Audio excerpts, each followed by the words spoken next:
Welcome to the Collecting Keys Real Estate Investing Podcast with your host, Mike DeHaan and Dan Austin. From wins, losses, horror stories, and tactics for optimizing your business, Mike and Dan take a real, uncensored deep dive into the ins and outs of running a full-time real estate investment and wholesaling business.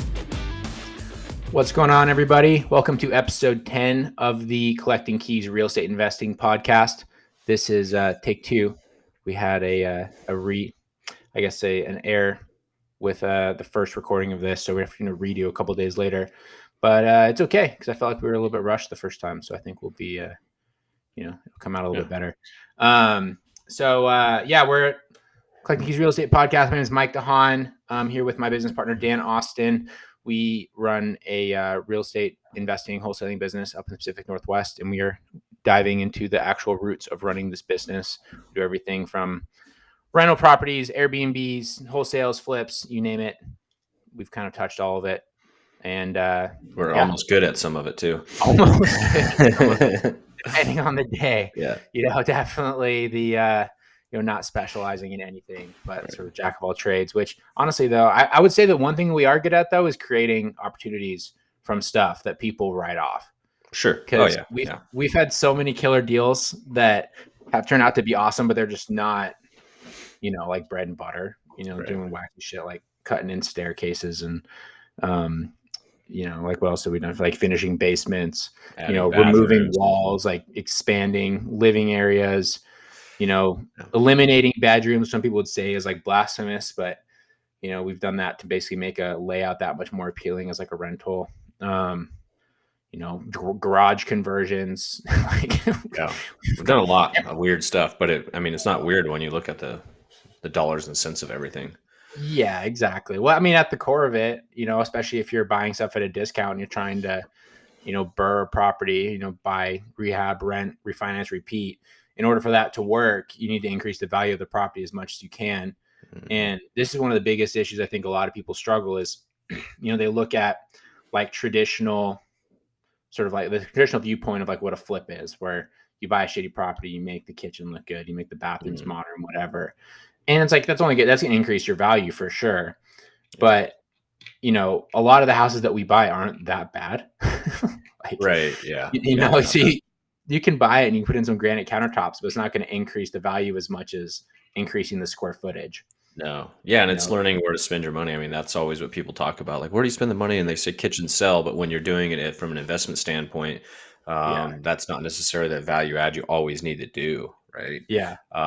We do a lot of, Monday, I think we're going to start breaking up the concrete in another property of ours to add a bathroom.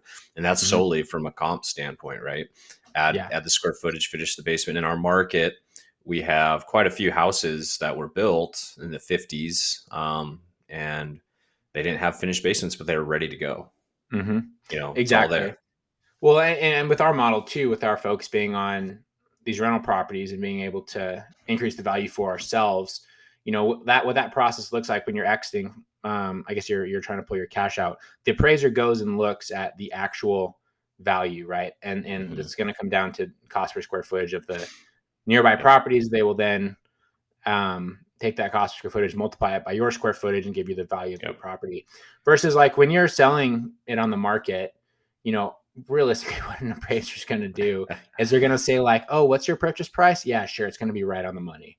You guys want the transaction to get done. They don't care. Yeah. So, at that rate, I think the kitchen and stuff carries a little bit more value than if you're just going straight to an appraiser on a refinance, because it's a rental property. Honestly, like they'll look at the like for like with some of those details, but at the end of the day, they don't really care, especially in this market where it's so hot and stuff that isn't as fixed up, isn't as modernized, is selling for just as high as the modern properties. This is a good conversation, because this is like a lot of folks that teach the BRRRR model. Everybody's talking about it these days. They don't talk about the actual appraisal piece. Like in the perfect world, you buy a house, you renovate it, and then it appraises for the value you want it, because that's after restored value. But that's not always the case, because a lot of the appraisers are used to saying, oh, this sold on the MLS for 300. Gosh, my appraisal is right at 300. Right.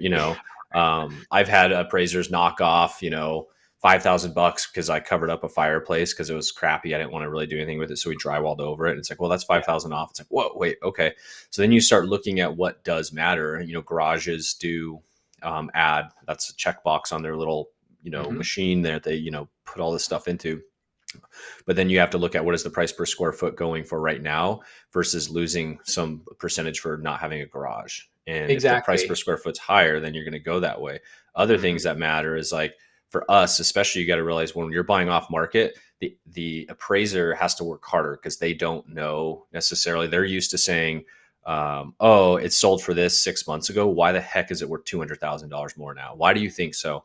But if you can talk to your appraiser and say, yeah, we bought it off market direct from the seller, they're going to say, oh, okay, that makes sense. So I can't really use that as a comp, basically, that it was only worth 200 last 6 months ago. And then other things of like the renovations you do and talking to their appraiser, you got to kind of, you don't have to, they're not supposed to take your input, but you can share with them that information. And another good thing is talking about the comps. Like we've had some really good tailwinds because we've had comps before that are just outrageous, like not even in the same neighborhood, but then you tell the appraiser, like, these are our comps. And then they look at it and they're like, oh, okay. It makes my job easier. Some of them are jerks and they're like, I don't care what you say, I'm an appraiser. But if you can have a good relationship with them and communicate with them, you can usually get more favorable terms. Totally. 100%. And I mean, and also too, it's like, just like everything else, it's a relationship, right, with these people. So when we've done appraisals, like some my own stuff as well, I always try to make sure that I'm there and I meet them and I kind of connect with the appraiser. And, I'll tell them explicitly what I want to be getting for my number, especially when doing refinances. And I'll always, I mean, it's just like a sales process, right? I'll always say higher than I actually want it to be.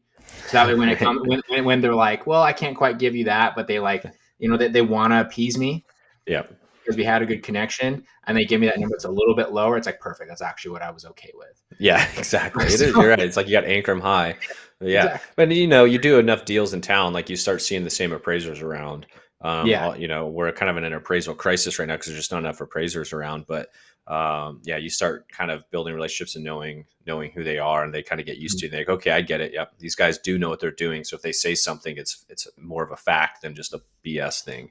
Yeah, for sure. And there's an art to it. And then, like you said, figuring out what the true value adds are, right. Like you mentioned, giving up the garage for another bedroom or something like that. Like the one that we did that on, it was a 1-bed, 1-bath property with a tiny garage that wasn't really useful for a modern car. So we took that little garage and converted it into a 2-bed, 1-bath property, which was significantly more valuable than a 1-bed, 1-bath property. Yeah. Even though we lost the garage, like, the garage is worth like $7,500, I think we calculated, but the extra bedrooms are worth like $35,000. Exactly. So net, that's obviously huge. A major positive. Yeah. Huge. Do it.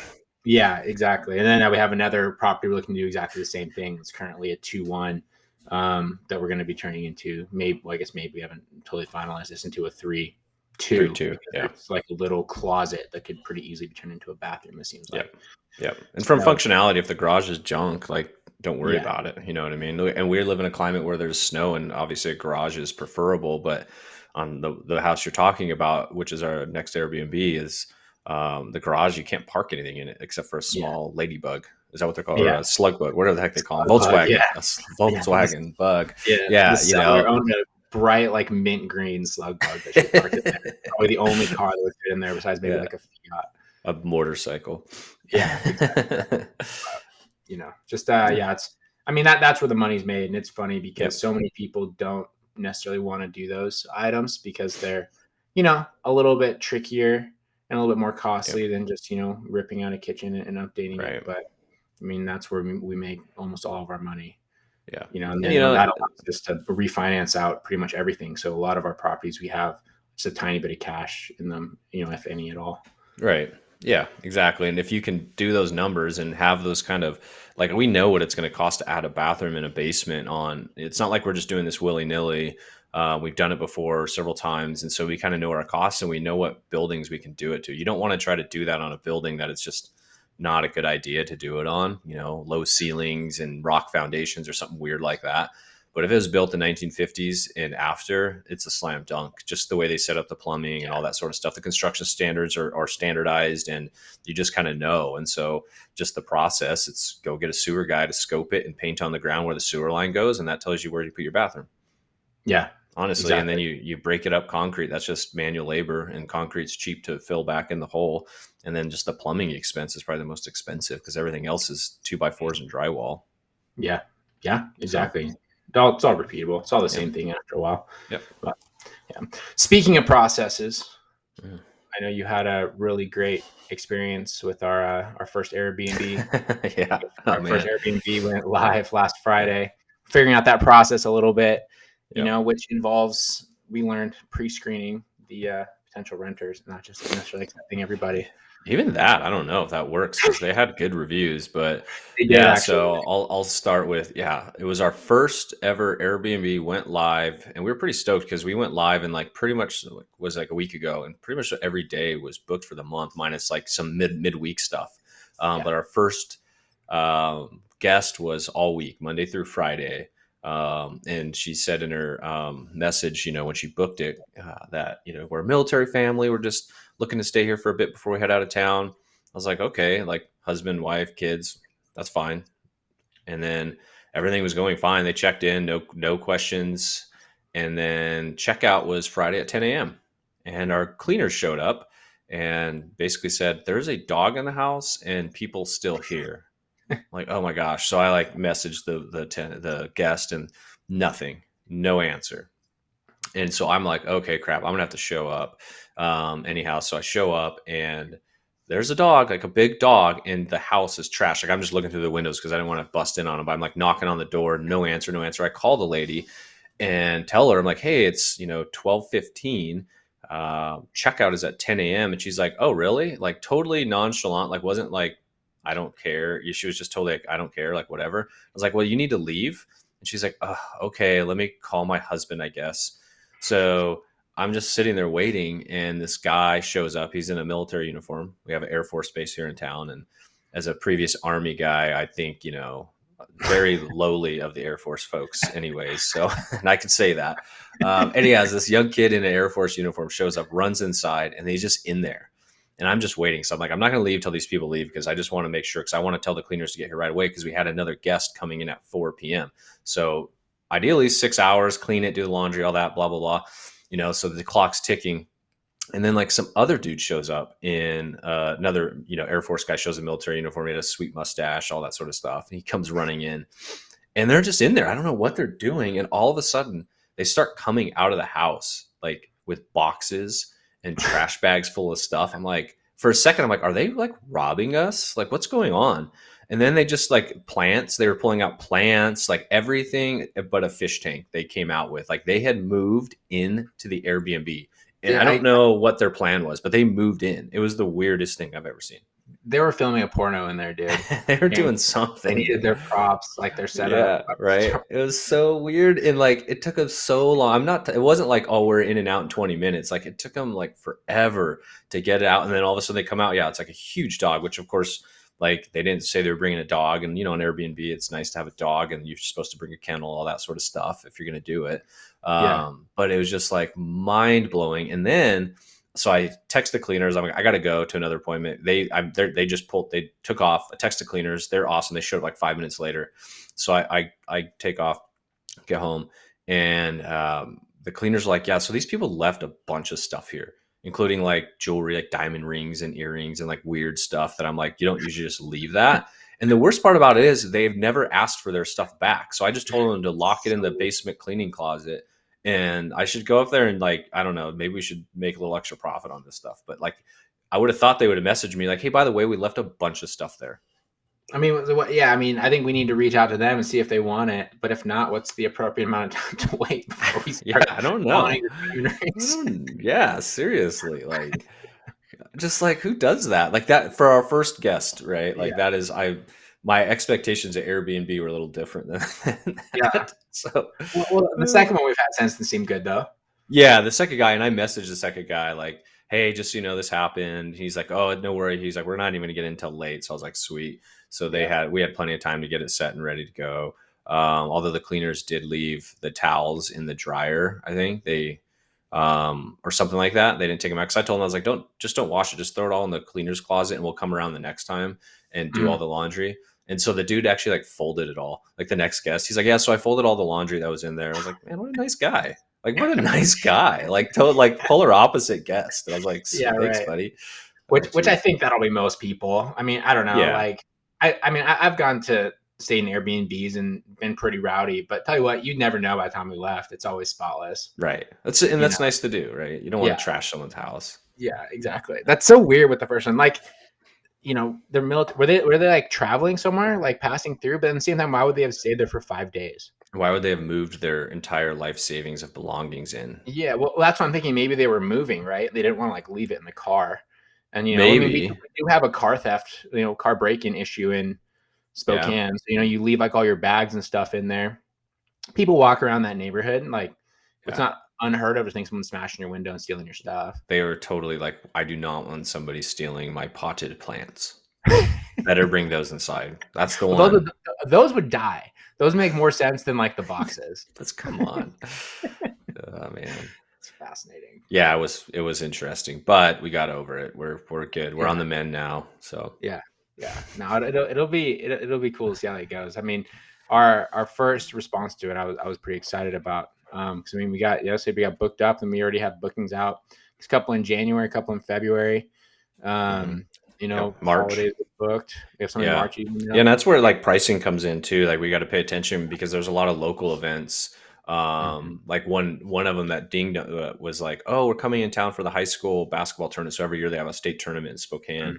It's like, okay, so that's a hot weekend. But then I was like, oh shoot, we usually have college women and or men's NCAA, regional tournaments here. So they're having the women's tournament here in March. So it's like, okay, we need to get in there and dial up that pricing so that we can hit all of those every weekend. And that's kind of my assumption with Airbnb is if you wanted to maximize your profits, you do need to dial in all your weekends and all your events and your pricing and not just rely on like a national pricing company that's going to hit the holidays and, it's summer's typically hot. So we increase prices. It's like, well, which days in the summer are the hottest so that we can maximize those profits, knowing that there's going to be slow days like the Tuesday through Thursday or whatever, you know what I mean? Especially during the winter time here. Yeah, that's a valid point. And even, I think those sort of events people come here. I mean, we got Hoop Fest, which is like the largest 3-on-3 street basketball tournament in the country. People come from all over the United States for that. We got Bloomsday, which is it's a 10K run that people come from all over the Northwest for. We got a lot of random stuff. I mean, honestly, even there's like big Gonzaga basketball games. Yep. That would definitely be something to look into. Or I wonder if things like concerts, like, if like, let's say that like Metallica was playing here. Do you think that would be, I mean, that's going to draw people from somewhere. No, but if Elton John was playing here, now that's a different ball game. That's true. Yeah, no, I think you're right. And there's just like those little nuances too, like, oh, it's mom's weekend at, whatever college, stuff like that, where I think if you dial that in, you can really maximize your profit. Because otherwise, what I'm realizing is if you just put on set it and forget it, you're not going to get the best pricing. You're probably going to be missing like 30% of your profits, honestly. Yeah, which exactly. It'd be significant. I mean, even if you can charge an extra $150 a night for a weekend, that's an extra $500. Yeah, exactly. That's very significant. It'll be a cool thing to figure out. And then it'll be interesting too, to know how, so this one property we have is, it's in a nicer neighborhood right by this area called Manito Park, which is, like how would you describe Manito Park? It's like a very sort of ritzy, it's like old money place to live. Yeah, it's like Central Park in New York City, but for a town of like 250,000. Exactly, right. So not at all like Central Park, but nice.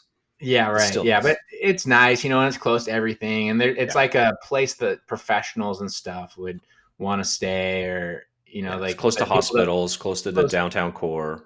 Exactly. Yeah. So we have that one, and then our other one that should be launching in the next week or so is like walking distance to downtown, walking distance to like the trendy one of the trendy restaurant areas in town, which will 100% be like, let's be honest, like a bachelor party sort of house. Yeah. Or bachelorette party sort of house, or like people that are wanting to go party. Yeah. And it's kind of like definitely not as nice of a house as the one by the park, but it'll be interesting to know, like, see how the rent out rates, the rental rates and things like that vary, and like the occupancy rates. Because I mean, I bet there will be a difference. Oh, for sure. It'll I think it'll just be like a little bit of experimenting to start figuring that out. We got to start figuring out the KPIs and that sort of stuff. But, yeah, now it's interesting. And one of the things I've realized too with Airbnb, which I guess I've heard this before as well, is that, it's there's the rentals and the flip stuff is very much like real estate investing. You can kind of set it and forget it. But with the Airbnbs, it's definitely like a hospitality business, and there's like the little things that will probably go significantly farther than you even realize. Right. Like I was thinking, I have this old patio furniture that's still at one of my rentals. We got to go and get that stuff and set it over there. Cause I mean, like that, we built a brand new deck on this thing. If we have like a nice sitting area out there with like a barbecue or something, over the summer, like that will do dividends for people, Totally. Or like, even just like, I don't know, adding some recreational stuff somewhere at the house, like, some cornhole in the back or some sort of. Oh, I thought you were going to say marijuana. Some recreational stuff. Yeah. Games. You're right. Yeah. Yeah. Just games or whatever, so people have something to do, especially because we do have that sort of open area in the back for right now. Yeah. I think that there's a lot of opportunities there, but yeah, it'll be good. I'm excited about it. And then what else do we have going on last week? Well, we started the renovation on our flip. Sort of started. We got it closed. We got it cleaned out. Yeah, there's so much crap in there. Oh my gosh. We talked about that one a little bit last week. We finally got it cleaned out. And crazily enough, it smells worse. I've never had that happen. Now. Yeah. Yeah. But it's one of those deals where like you don't know what you're getting into, because like as I walked it again, after it got all cleaned out, it's like, oh, every window's broken. But it wasn't really quite apparent, right, that they were broken even from the outside. But then you get inside and now there's not stuff stacked to the ceiling. You're like, okay, we got to do windows now. So little budgetary stuff you got to account for in kind of your reserves on a property when you're doing stuff, because it adds cost.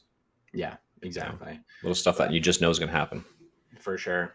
Yeah. So you got that one. And then I guess one of our next sort of big things, that's coming up is, so people always sort of reach out and they ask what's the best way to get started in real estate. And, everyone always says, go network with people, go find people that are doing what you want to do and connect with them. And, our acquisitions manager, James, basically made that leap 6 months ago now when he started working with us. He was left his other job to come work for us. He was making less money at the start because it's so commission based. And, his goal was basically just getting to flipping houses. And we have, I guess, the honor of connecting him with his first flip house that is, I think, funding today or tomorrow. But so he's buying the house from the business, and he didn't quite have enough money to make the down payment plus the renovation. So I'm personally partnering with him to get the deal closed for him, connecting him with a lender. And he's going to be doing the rehab himself, putting the sweat equity. And he should be making, pretty good money off this deal. I think anywhere from like 30 to 50,000, depending on how it sells. Yep. And, that all came from bringing us tremendous value. We were more than happy to connect him with a sweet deal. Right. So I think that's one of the biggest things, if you really want to get started investing in real estate or flipping properties or whatever, bring people that are actually doing that value, and they will return the favor. And a lot of people don't necessarily seem to realize what exactly that takes, but he's been busting his ass for us for 6 months. So for us to give him a lie down deal like that is pretty easy decision for us to make. Yeah. I mean, and that's like textbook. Like if you were to simplify exactly what you said, is he made a decision. He had no experience in real estate to start. Mm-hmm. He made a decision. He wanted to be in real estate. He sought out folks and found us. We hired him. Yeah. And he worked his butt off. And now not only did we hire him, we're giving him his first real estate deal. He's going to flip it. He networked with people. He got you to help him lend it down. And so, that's value to you as well. You need to park money, right? Yeah. And you're helping him connect him to a lender so that you can help get him better rates than, typically a new investor would. So you're sweetening the pot just as much. He's brought tremendous value to our business, right? But you've also been able to sweeten the pot because of that. So that's paying him dividends. And I was doing like that. I was thinking about that, like a guy doing that, like starting from zero to where he's at now is just amazing. But you know, he could be easily, if he keeps doing what he's doing, he's knocking on the door of quite a bit of money every year for an annual salary, going from working for a company totally outside of our realm to well into six figures. Oh yeah, easily. You know, easy. I mean, if you look at his total commission, I mean, it would start with July, but if he'd doing that the entire year, he'd make six figures this year. And that's not even including his, you know, if he does this flip, and he said he wants to do a couple more next year, and he's able to do 2-3 flips next year, plus be getting commissions on the same deal, same sort of, what's the right word I'm thinking of? You know, same sort of clip that he's been getting this year. Yep. You know, he'll be making multi six figures next year, probably. He's going to make more money than us. Shit. Right. But yeah, he's, you know what I mean though, but it's like simple. Like it's not, I guess my point in bringing that up is trying to simplify it. It's not that complex, because then you add in, so you go do this and you at first the leap is tough for people, right? Because they're like, oh, I got to go and like sacrifice. They feel like it's a sacrifice, but really it's this mutual beneficial thing. And then you add that fact that he can easily get 2 or 3 flips a year because he is part of the lead flow. He's the one generating that, right? You know, as far as bringing them in. And so if he does that and adds 2 or 3 flips on top of his job, which is very doable, like that's a lot of income, life-changing for a lot of people. For sure. Yeah. And, you know, like I said, people feel like it's a trade-off, but if you look at it net, even if it's an immediate sort of reduction in your pay or security, if you're successful over a year, it's a net positive with like, you know, 10x result probably for a lot of people. Right. Yep. But I mean, that's kind of what it takes. And I think a lot of people as well, the short-term discomfort for long-term rewards, they don't realize how quickly that can actually change. I mean, you know, I only started investing in 2018, you know, and things have changed a lot. And you were just a couple of years before that, you know, and things go exponential, and they exponentially grow once you sort of get inertia. I mean, I was kind of looking at our numbers and I was like, so first year I bought, I guess it was 3 properties. And then after that, I bought, was it 5? The year after that with yours, you know, I guess the second year was 5. Mostly of those were flips and 1 rental. The year after that, I bought 5 rentals, and then Yumi bought 4 rentals, I think. So that's 9 total. And this year, our total doors, we bought like, we're gonna. I think my portfolio plus our Joma is gonna be at 40. So I think us jointly we're at like what, 26, 27, something. Probably, yeah, somewhere in there. And, I don't know. It changes every week. It seems like, depending on what we're doing. We change our minds on things. Yeah. And then we buy things that we tend to flip, and then we keep, and then we buy things we intend to keep, and then we flip. Yeah. And it does just happen. You got to show up. You got to be consistent. It does take patience, but it kind of just all of a sudden you look back to like, holy cow, how did I do 4 flips and then add these doors? And it was just by showing up every day. Yeah, exactly. But yeah, anyway, I think, you know, so what people say, it's taking massive action consistently. That's sort of what it comes down to, and being willing to be uncomfortable with that long-term reward. Because tell you what, you know, when you sort of get the power to, you know, make $50,000 to $60,000 off of like a single deal, all of a sudden your $80,000 salary seems like a waste of time. Right. Yeah. You know? Totally. So anyway, I think it's a good place to stop there. Any good lessons learned this week, Dan? Yeah, I would go back to the Airbnb story. It's like talking about systems. You know, we are long-term rental guys. We're kind of dabbling in the Airbnb space. But even with our long-term rental, it's like, for me, it's like always a rush to get that door opened for tenants or guests for Airbnbs to move in. And really in the back of my mind, it's like, oh, we got carry costs. Let's get this thing out. We're missing out on revenue. But at the end of the day, it's really not in the percentage of the project. It's really not that much money to carry it a week or 2 longer. And like, just figure your system out. Because when we went live with Airbnb, like I still hadn't figured out the cleaners. Like I had like a plan A, but no plan B. And I like to have a plan B. And we ended up having to find a plan B and went with plan B on the cleaner situation while guests were there. Like we were still figuring that out. So, and then I got, we got caught with our pants down with this guest not moving out on time. Right. And so just take your time. And there's like a line between analysis paralysis and not paying attention to anything and just going, head first into things, and dialing that in and taking the time to make sure you go down your checklist, that you have things going. Like it's definitely totally okay to go in with your feet first if you're willing to work and hustle. But like, I'm at a point to where I'm like, I don't want to have to work that hard. Let me just take the extra time to like dial this thing in, get the systems in. Cause there's been plenty of times where we've got tenants moving in and we're like, oh, this light switch isn't working all of a sudden. Yeah. Despite the fact that we do checks, like after a renovation is done, we check everything, but sometimes there's just these little weird things that happen. And so taking the time to get your systems in, because it's a lot less stressful. I can assure you that. Yeah, that's true. Yeah, that's a good point. But I guess the counterpoint that I would say is there's no quicker way to learn than by putting yourself under extreme pressure. Absolutely. Like you'll figure it out. Yeah. That's kind of how I've done a lot of things. Yeah. I mean, how many times has there been stuff you're like, oh, I need to do that. And then all of a sudden it's like, this needs to be figured out in 20 minutes. Yeah. Procrastinating on for 2 weeks. It's your best work. Yeah. Exactly. Perfect. I like it. All right. My name is Mike DeHaan. You can find me on Instagram at Mike_invests. My business partner here is Dan Austin. You can find him on Instagram at InvestorManDan.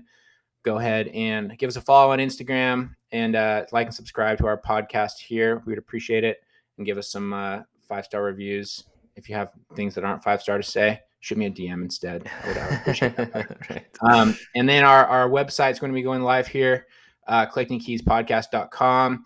If you go on there and give us your email, you will get our 5-step guide to start generating off-market leads, which pretty much outlines the exact way that we got started with our business, like literally the first 5 steps that we sort of took. It's a little ebook. It's like, I think like 5 or 6 pages. It's pretty quick, but it's simple, but it's a lot of value in there, honestly. Yeah, because that's what it really comes down to. It is simple. You just got to focus and be consistent, show up every day. Yep. Got to jump into it. So cool. Well, right on, everybody. Have a good week, and we'll talk to you next Wednesday. See y'all next week. Thanks for listening. Please leave us a review on iTunes or wherever you get your podcasts. And check us out at collectingkeyspodcast.com for tips and guides on starting your own real estate investment and wholesaling business.